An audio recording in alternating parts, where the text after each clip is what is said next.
Hello everyone and welcome to my YouTube channel. Today we are going to discuss about how to enable or disable sensitive content on Instagram.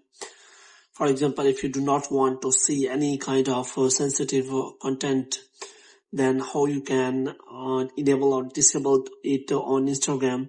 So for this, what you have to do, you have simply watch this video completely. So without wasting any time, let's start the video.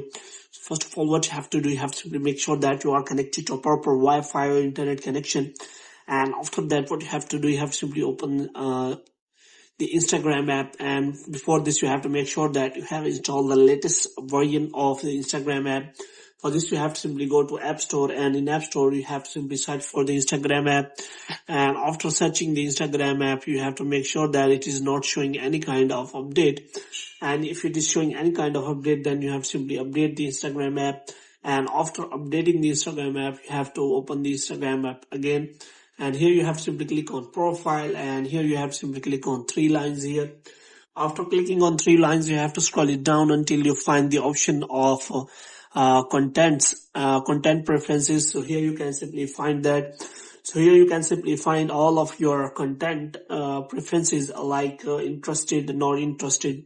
You can simply click on interested, and you can simply add any kind of content you are interested in, and you can also select the not interested, and you can also select the specific words or phrases.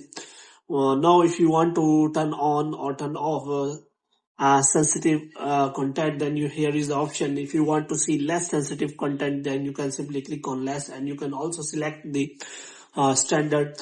This affects search result as well as the recommended content in the explore, reels, fields and hashtags. This also affects comment that you have you see on the other people's post. So in this way you can also check sensitive content standard.